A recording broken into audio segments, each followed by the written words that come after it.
Good morning students. आज हम फिर से लेकर आए हैं क्लास 11th का एक नया टॉपिक जिसका नाम है planks quantum theory.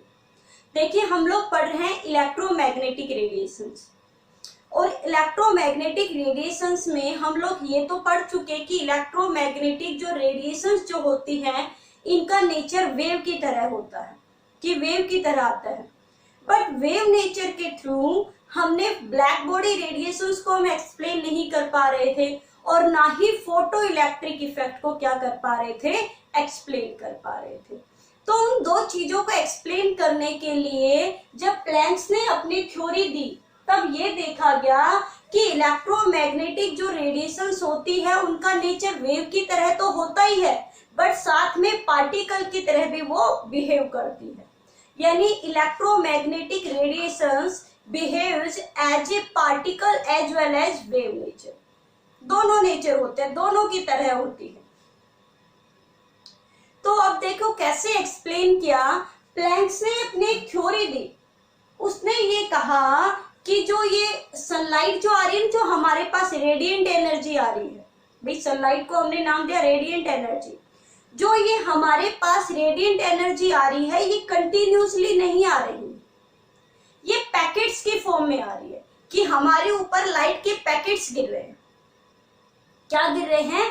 Packets. According to Planck's the radiant energy is not absorbed और emitted continuously but in the discontinuously form, in the form of small packets of light। कि ये जो लाइट गिर रही है, जो हमारे पास ये सनलाइट आ रही है, जिससे रेडिएंट एनर्जी आ रही है, ये क्या है, ये कंटिन्यूसली नहीं आ रही। जैसे टॉफी के पैकेट होते ना ऊपर गिरे, ऐसे हमारे ऊपर पैकेट की फॉर्म में गिर रही है। अब क्वेश्चन ये है कि आप ये कहोगे कि मैम पैकेट, हमारे ऊपर तो कोई पैकेट गिरता हुआ हमें तो दिखाई नहीं दे रहा, हम बाहर धूप में खड़े हैं, हमें तो कोई पैकेट नजर नहीं आ रही कि हमारे ऊपर पैकेट गिर रहे हैं। भाई टॉफी भी गिरती है तो भी दिखाई देती है, तो हमें कोई पैकेट दिखाई नहीं दे रहे, ऐसा कैसे हो सकता है? तो चलिए एक एग्जांपल लेते हैं। मान लो मेरे पास एक गन है, भाई बनानी तो आती नहीं है, मान लेना ये मेरे पास एक गन है ना। अब गन में कितनी होती है, जो कहते हैं गन, उसमें कितनी गोली होगी? 8 बुलेट होती है ना। तो यहां सामने मान लो खड़े हो आप, ये लो हंसते हुए। अब मुझे क्या करना है, मैंने ये गन, ये लो गोली मार, 1, उसके बाद 2, तो आप इसकी आराम से मारो। पहले एक बार, फिर दूसरी बार शूट किया, तीसरी बार, चौथी बार आराम से शूट किया, तो आपको ये दिखाई देगी कि गोली पहले यहां थी, फिर यहां आ रही है, फिर लगेगी, दिखाई देगी ना। बट अब मान लो अब मेरे पास गन की जगह स्टेन गन आ गई। गन की जगह मेरे पास क्या है भाई, ये लो मेरे पास आ गई स्टेन गन। अब इससे ज्यादा निकलेंगी। अब अगर मैं स्टेन गन को जैसे ही मैं ऑन करती हूँ तो इससे धड़ाधड़ गोलियां निकलेंगी, और यहाँ जो भी खड़ा उसको लगेंगी। तो क्या इस स्टेन गन से जो गोलियां लगातार निकल रही है, हम इनको देख पा रहे हैं? नहीं, क्योंकि इनको 1 सेकंड में इतनी गोलियां निकल गई कि हम उनको काउंट ही नहीं कर पा रहे। इनकी जो स्पीड है वो इतनी ज्यादा है कि वो हमारी आंखों के सामने जा रही है, पर हम उसे काउंट नहीं कर पा रहे। तो ठीक जैसे स्टेन गन से गोलियां निकलती और हमें दिखाई नहीं दे रही कि एक बार जा तो भाई एक ही रही है, ये थोड़ी ना कि सारी एकदम से बाहर निकल गई। स्टेन गन से भी गोलियां जाएंगी तो एक, बट उनकी स्पीड इतनी ज्यादा है कि हम उन्हें काउंट नहीं कर पाते। तो ठीक उसी तरह है, जो ये जो लाइट गिर रही है, जो सनलाइट हमारे ऊपर जो ये लाइट गिर रही है, इन जो लाइट के ये पैकेट है, इन पैकेट्स की स्पीड इतनी ज्यादा है कि हम इसे देख नहीं पा रहे कि ये हमारे ऊपर पैकेट्स की फॉर्म में गिर रही है। तब इतना तो आपको कंफर्म हो गया कि क्या कहा उसने, पैकेट्स ऑफ लाइट आ रही है। जो लाइट आ रही है वो कौन सी फॉर्म में आ रही है? पैकेट्स ऑफ लाइट की फॉर्म में आ रही है। दिखाई क्यों नहीं दे रही? क्योंकि हमने अभी पढ़ा इनकी जो स्पीड है 3 × 10⁸ मीटर और सेकंड के हिसाब से है भाई, इतनी है 3 × 10⁸ मीटर पर सेकंड। ये है लाइट की डिस्टेंस 1 सेकंड में। तो हमें कहां से दिखाई देंगे भाई पैकेट? नहीं दिखाई देने वाले। इसलिए प्लैंक्स ने कहा मान लो, तो चलिए मान लेते हैं। तो अब हम पढ़ते हैं प्लैंक्स क्वांटम थ्योरी। क्वांटम का मतलब, अब प्लैंक्स ने बताई तो हो गया प्लैंक्स। क्वांटम का मतलब है small packets of light. The small packets of light are known as the photon और क्वांटम। जो पैकेट्स के, जो स्मॉल पैकेट्स हैं लाइट के, एनर्जी के, उसे हम क्वांटम भी कह सकते हैं या हम क्या बोल सकते हैं, उसे फोटोन कह सकते हैं। तो चलिए हम पढ़ते हैं प्लैंक्स क्वांटम थ्योरी। क्या कहा प्लैंक्स ने, क्या बताया? अकॉर्डिंग टू प्लैंक्स,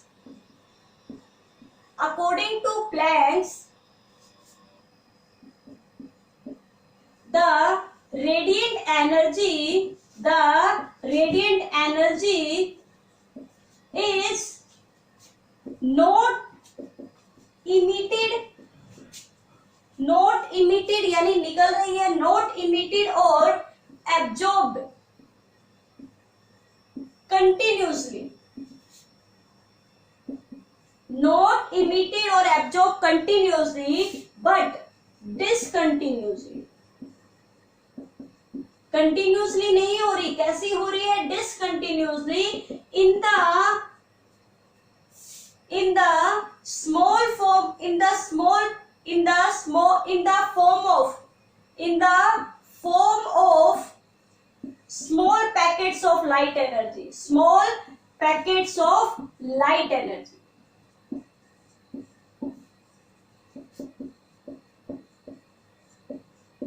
ये किसने कहा? प्लैंक्स ने कहा कि क्या था कि जो रेडिएंट एनर्जी है वो कंटिन्यूसली नहीं इमिट हो रही या कंटिन्यूसली एब्जॉर्ब नहीं हो रही, बट डिसकंटिन्यूसली हो रही है। और कौन सी फॉर्म में? In the small packets of light energy. These small packets of light energy are known as the photon, या हम इसे कहेंगे क्वांटा। और जब एक को कहते हैं, एक पैकेट ऑफ लाइट को फोटोन या क्वांटा, और ज्यादा हो तो क्या नाम दे देंगे? क्वांटम दे देंगे। सेकंड प्लैंक्स ने क्या कहा? सेकंड प्लैंक्स ने कहा energy is directly proportional to its frequency. Energy of radiant light is directly proportional to its frequency. वो किसके डायरेक्टली प्रोपोर्शनल होगी? फ्रीक्वेंसी। यानी ये लाइट की एनर्जी है, ये किसके डायरेक्टली प्रोपोर्शनल होगी भाई? फ्रीक्वेंसी के। और जब इस प्रोपोर्शनल को उसने हटाया तो उसने अपने ही नाम से क्या दे दिया? न्यू। अपने नाम से उसने क्या दे दिया? एच। एच का मतलब है, h is the sign of constant proportional, constant proportional, और इसे कहा जाता है प्लैंक्स कांस्टेंट। अपने नाम से दिया उसने, इसलिए इसे हम क्या कहेंगे? Planck's constant. क्या कहेंगे? Planck's constant. और जो प्लैंक्स कांस्टेंट की वैल्यू उसने दी वो कितनी दी? 6.624 10⁻⁻34 जूल सेकेंड। Joule second.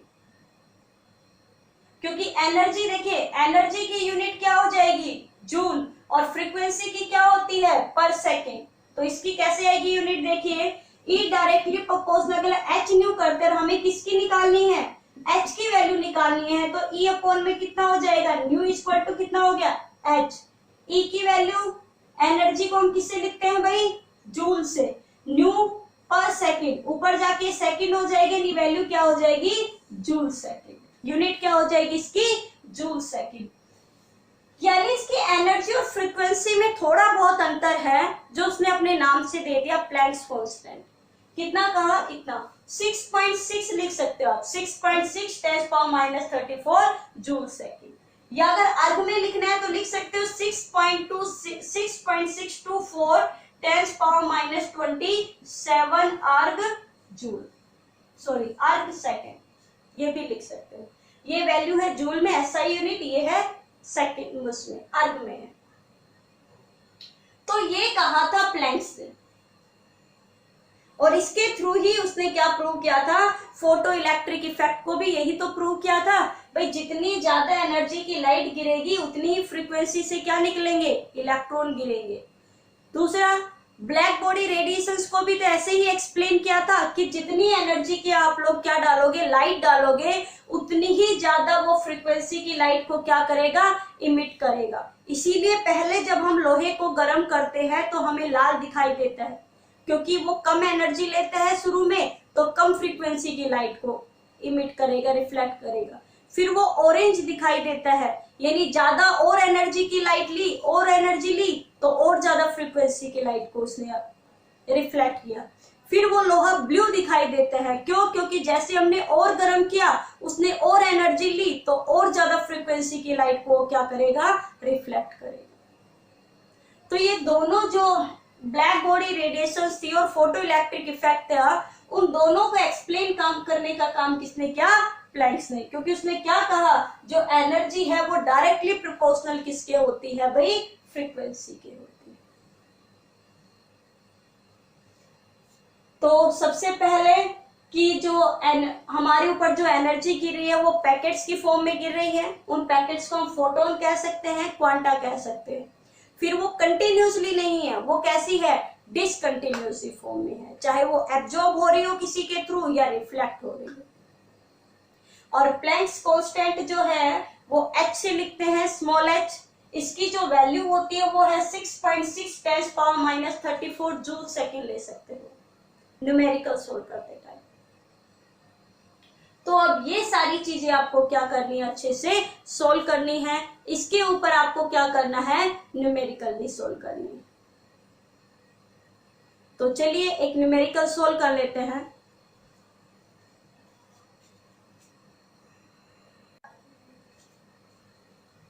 तो चलिए हमारे पास एक न्यूमेरिकल है जिसमें एक लाइट रेडिएशन है जिसकी वेवलेंथ है 6000 एंगस्ट्रॉम, और हमें इसकी क्या कैलकुलेट करनी है, फ्रीक्वेंसी और एनर्जी कैलकुलेट करनी है। तो सबसे पहले फ्रीक्वेंसी का फॉर्मूला क्या होता है भाई, c/λ, यानी वेलोसिटी अपन में क्या होता है, वेवलेंथ। तो न्यू ये आप कर चुके हैं। वेलोसिटी की वैल्यू कितनी होगी, 3 × 10⁸ मीटर पर सेकेंड। वेवलेंथ कितनी गिवन है, 6000, मीटर में कन्वर्ट करोगे तो कितना हो जाएगा, 10⁻10 मीटर। तो करिए कितना हो गया, 6000, कितना आ गया, 10⁻10 मीटर। अगर इसको आप सोल्व करोगे तो चलिए ऊपर वैल्यू गई, कितनी हो गई, 18, और 18 में से 4 जीरो हमने आगे ले ली, तो कितना हो गया ये 14, अपॉन में कितना हो गया 6000, 3 जीरो से 3 जीरो कैंसिल, 5, तो कितनी वैल्यू आ गई, 5 × 10⁻14 पर सेकेंड। ये हमारे पास आ गई फ्रीक्वेंसी। हमें क्या चाहिए, एक हमारे पास आ गए, दूसरी वैल्यू हमें किसकी चाहिए, एनर्जी की। एनर्जी का भी हमने किया था, according to Planck's quantum theory energy directly proportional to the nu, और प्रोपोर्शनल को हटाते तो क्या लिखते हैं, एच न्यू। एच की वैल्यू आपको याद करवाई थी, 6.6 10⁻34 कर सकते हो। फ्रीक्वेंसी की वैल्यू कितनी आई, 5 × 10⁻14 पर सेकेंड।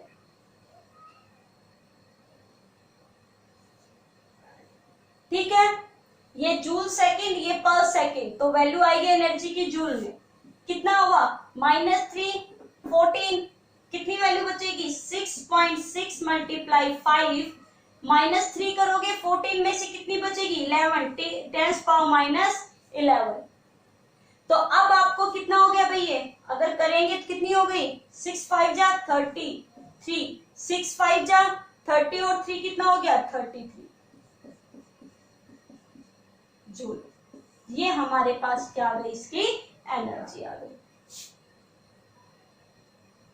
तो इस तरीके से आपको इस प्लैंक्स क्वांटम थ्योरी के क्या सोल्व करने हैं, न्यूमेरिकल सोल्व करने हैं। बट भाई आपको ये याद रखनी पड़ेगी कि फ्रीक्वेंसी का फॉर्मूला क्या होता है, वेवलेंथ का क्या होता है, एच एनर्जी का क्या होगा, क्योंकि आपके एग्जाम में यहां से कोई ना कोई न्यूमेरिकल आ ही जाता है। और ये सारी चीजें आप फिजिक्स में भी पढ़ोगे, तो दोनों में इंपॉर्टेंट है। तो आप अच्छे से टॉपिक को क्लियर करते हुए चलिए वीडियो को लाइक शेयर और सब्सक्राइब करना ना भूले। अब मिलेंगे नेक्स्ट वीडियो के साथ नेक्स्ट क्लास में। Thank you.